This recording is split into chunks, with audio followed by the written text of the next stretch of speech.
all, what we see here is called a relay in electronics terminology. So basically, what is a relay?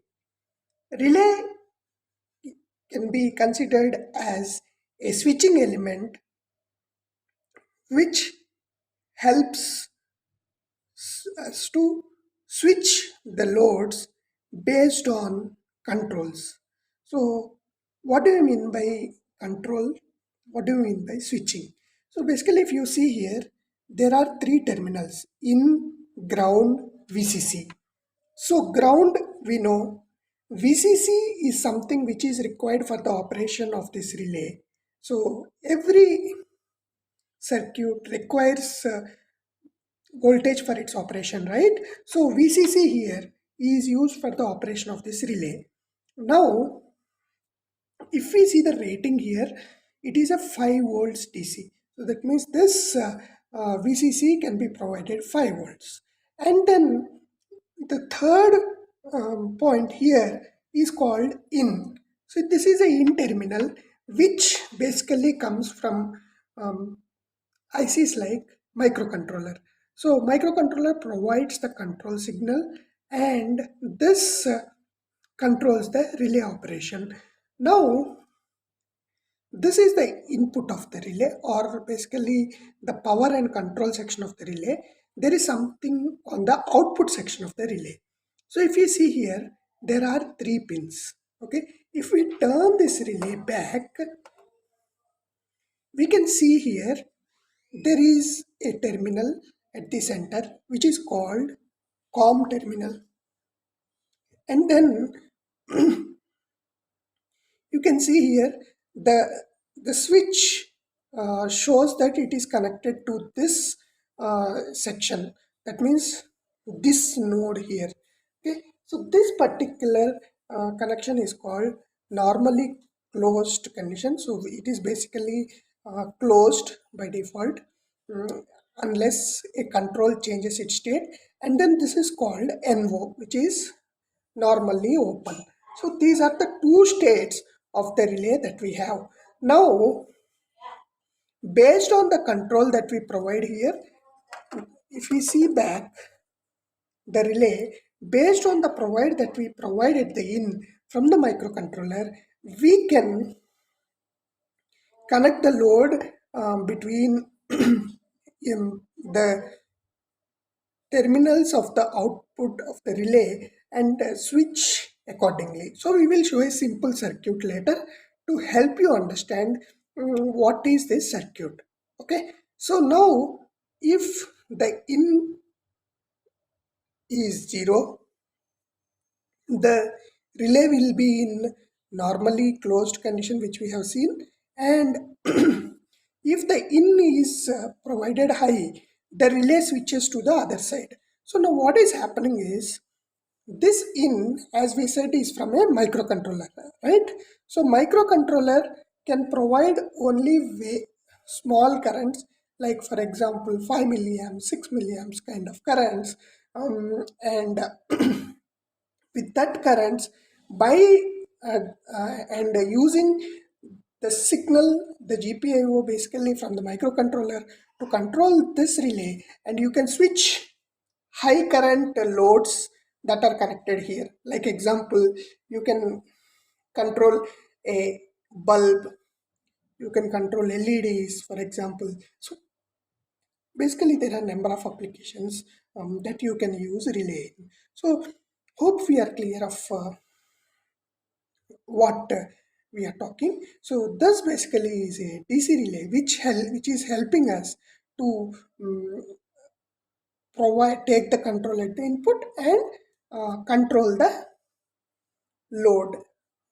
That means switch the load to on and off. Now let us look at a sample circuit to understand the internals of the relay.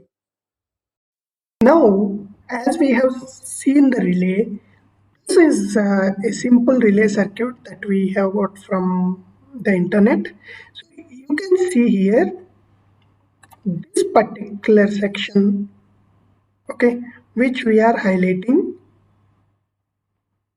is the circuit of the relay. The blue part that we have seen, right? This is the part. Now, if you see here, actually relay has something called a coil. Okay, so this, when you give a signal from the microcontroller, the input signal will be from the microcontroller. The current starts flowing through this when the BC547 is on, the current starts flowing through the relay from the 5 volts which we have seen, and this energizes the switch to pass from NC to NO condition. So when there is no current that is passing through this relay coil, this switch from the COM position will be in NC condition, and once the current passes, the switch will go to the NO condition, and you can see when it goes to the NO, the source, this is a AC source. You can see here we are actually controlling a AC load, and through this NO to COM, the current passes to the AC load. So by using a simple microcontroller control signal, DC signal, if you see here, we are actually controlling an AC source um, uh, to AC load. So, such a useful component in electronics designs, right? And apart from this, in the design, if you see here, there is a diode which is called a freewheeling diode. So this diode is essential when you are using the relay in your designs. So what is the purpose of this relay? So now what happens? Let us assume there is a current flowing and suddenly you disable this control. Now this transistor will be off, and the relay, because it is a energy storage element, will have energy in this, and this has to be actually dissipated by some device in a closed loop.